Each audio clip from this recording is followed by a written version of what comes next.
આજ વિશેષ રૂપથી કહું તો પરમ પૂજ્ય સંત શ્રી આશારામજી બાપુ એટલે કે સાધકો એટલે કે અમારા સદગુરુદેવ, જેમના શ્રી દિવ્ય જ્ઞાન સંસ્કારો હેઠળ 425 આશ્રમ, એમાં પણ મહિલા આશ્રમ, અને મહિલા આશ્રમમાં પણ મારા જેવા 250-300 બહેનો પવિત્ર જીવન, સાધના, મૈત્રીકાળ, સંધ્યા કરી અને ગુરુ પ્રીતિ, ગુરુના તે જ્ઞાનના સંસ્કારોને લઈ અને ગુરુદેવના આદેશને પ્રાપ્ત કરી આજ શહેર શહેર, ગામ ગામ, નગર નગર જઈ ધર્મનો અને ગુરુ જ્ઞાનનો તે સંદેશ પહોંચાડતા હતા. એવા જ અમારા વરિષ્ઠ સાધ્વી શ્રી રેખાબેનજી, જે પોતાના પંચભૌતિક શરીરને આ સંસારથી છોડી અને ગુરુ ધામની યાત્રા કરી ચૂક્યા છે. તો એવા અમારા આદરણીય સાધ્વી રેખાબેનજીના આત્મશાંતિ માટે, સદગુરુદેવના શ્રી ચરણોની પ્રીતિ માટે પ્રાર્થના કરીએ. જેમણે પોતાનું બાળપણથી ગુરુદ્વાર પર ગુરુચરણોમાં સમર્પિત રહી ગુરુની પ્રસન્નતાને પ્રાપ્ત કરી. ભગવાન શિવજી પણ કહે છે કે જેમણે એકવાર ગુરુના સંતોષને જીતી લીધો તેમનું જીવન ધન્ય ધન્ય થઈ ગયું. ખૂબ ગુરુ પ્રીતિ અને ગુરુ ભક્તિ આપણા હૃદયમાં વધારનાર સાધ્વી શ્રી રેખાબેનજીના શ્રી ચરણોમાં પ્રણામ, વંદન. અને વંદન સાથે સદગુરુ ચરણોમાં પણ વંદન કરી 2 ઘડી ભગવાન નામ સંકીર્તન કરી અને પુણ્ય અર્પિત કરીએ. ઓમ નમો ભગવતે વાસુદેવાય.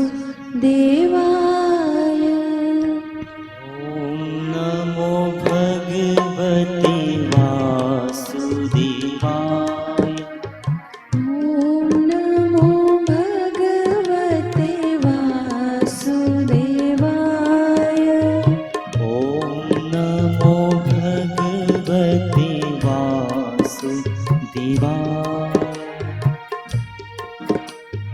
ઓમ નમો ભગવતે વાસુદેવાય. ઓમ નમો ભગવતે વાસુદેવાય. ઓમ નમો ભગવતે વાસુદેવાય. ઓમ નમો ભગવતે વાસુદેવાય.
राम राम हरे हरे, हरे राम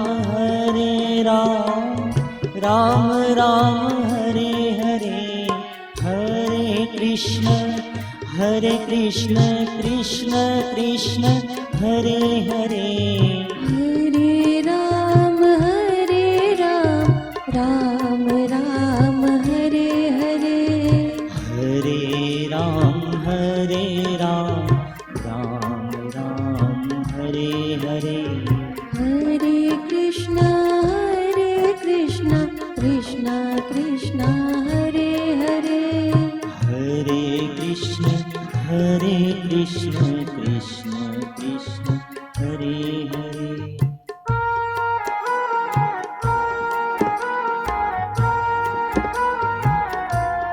પૂજ્ય ગુરુદેવ સદા ભગવાન નામ જપ, સંકીર્તન અને સંકીર્તનને નામ જપની ગુંજ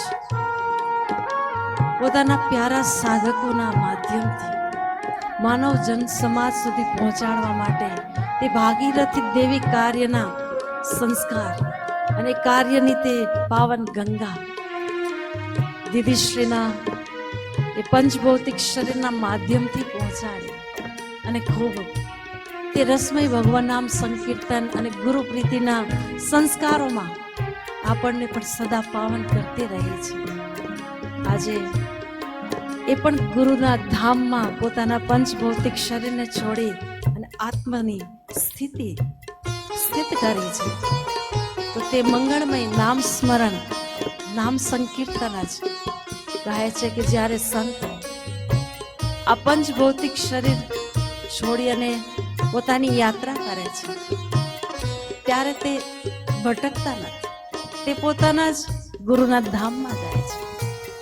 અને કોઈ બ્રહ્મનિષ્ઠ સદગુરુના શ્રી સાનિધ્યમાં કોઈ જીવ આત્મા આવે છે તો સમજો કે તે દેવી કાર્ય કરવા માટે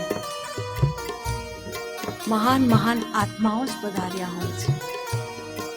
જ્યારે ભગવાન શ્રી કૃષ્ણને અવતાર લેવાનો હતો ત્યારે દરેક ઋષિ મુનિ ગોપીઓ બનીને પધાર્યા. દરેક મહાત્માજી દેવી કાર્ય કરવા માટે સેના બનીને પણ પોતાનું કાર્ય કરતા હોય. તેમ આજ કળિયુગ કાળમાં જ્યારે સંત અવતાર લઈ અને એમની જ્યારે તે સેના, સાધકોની સેના, સ્વયં સેવકોની સેના સેવા કાર્ય કરી જીવનને સફળ બનાવતી હોય અને એ પોતાના જીવનને સફળ તેમાં જ સમજે છે કે જ્યારે આપણે ગુરુ પ્રીતિમાં જાગી જઈએ, ભગવાન નામ જપના રસિક બની જઈએ અને ભગવાન નામ જપ કરતા કરતા તેમના ચરણોમાં આપણે પણ આત્મસમર્પણ કરી દઈએ ત્યારે તેવા મહાપુરુષોનું, મહાત્માઓનું આ ધરતી પર આવું સફળ થતું બે ઘડી અહોભાવથી.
જ્યારે ગુરુદેવના દેવી પ્રચાર એટલે કે સત્સંગના સેવાના સંસ્કાર આપણા સુધી પહોંચે એવા સદભાવથી તે સદા તનથી, મનથી, મતિથી દોડતા રહ્યા, ભાગતા રહ્યા. જોવા જઈએ તો અમારા વરિષ્ઠ એટલે કે સાધ્વી શ્રી રેખાબહેનજી હાર્ટની તકલીફ છતાં પણ તે ગુરુ સેવા યજ્ઞમાં આહુતિ નાખવા, મતલબ આહુતિ પ્રદાન કરવા માટે ક્યારે પણ વિશ્રામ અને ગુરુદેવની પણ તે પાવન પ્રેરણા સદા તેમને મળતી રહી કે જેમ ગંગાજી ક્યારેય પોતાની ગતિને રોકતી નથી તેમ તમે પણ દેવી કાર્ય કરવા માટે ક્યારે પણ આ શરીરને આરામની ચાહના ના કરો. બસ એક ગુરુનું વચન પકડી લીધું. મારું પણ તે સૌભાગ્ય. દીદીશ્રી સાથે મને પણ સેવાનો અવસર મળ્યો અને ગુરુદેવના તે દેવી કાર્ય માટે અમે પણ નીકળતા. શરીરથી ખૂબ નાજુક સ્થિતિ પણ મનોબળ ખૂબ પાવરફુલ અને કોઈ થોડાક પણ મનથી હારે થાકે તો તુરંત જ તે પોતાની પાવરમય વિલ પાવરથી કહેતા અરે કેમ ના થાય આપણાથી. ગુરુએ કહ્યું, હું ઘણી વખત કહું કે દીદી ત્રિકાળ સંધ્યા છોડી અને ગામે ગામે જવું, ઘરે ઘરે જવું, આપણી તો સાધના પણ ઓછી થઈ જાય. એક નાની મતી અવસ્થા પણ નાની ને એટલા કોઈ વિશાળ ભાવ પણ નહીં. પણ દીદીશ્રી હંમેશા મને સત્પ્રેરણા આપતી રહી અને કહેતી રહી કે ગુરુએ કહ્યું છે તો તેમાં તું પોતાની મતી ના લગાડીશ. સદા વિશાળતા સાથે તું સત્કર્મ કરીશ તો સદા તારી 8 પ્રહર સંધ્યા છે.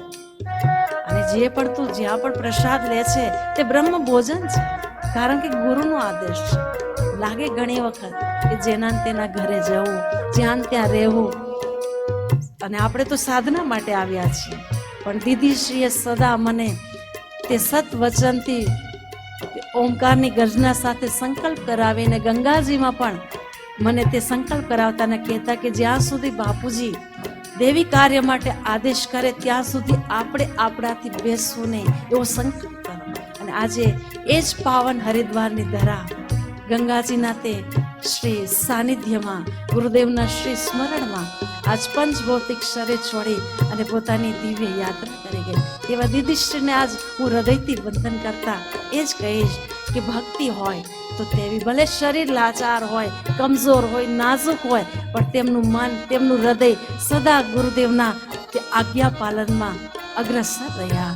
તેવા દીદીશ્રીને પ્રણામ કરતા, ગુરુદેવના ચરણોમાં પ્રણામ કરતા, પ્રભુના ચરણોમાં પ્રણામ કરતા પ્રાર્થના કરીએ કે સદા આપણી પણ ગતિ એવી રહે કે અંતિમ શ્વાસ સુધી ગુરુ સેવા, ગુરુ ભક્તિ અને ગુરુ સ્મરણ, ઈશ્વર સ્મરણ કરતા આ જીવનને સફળ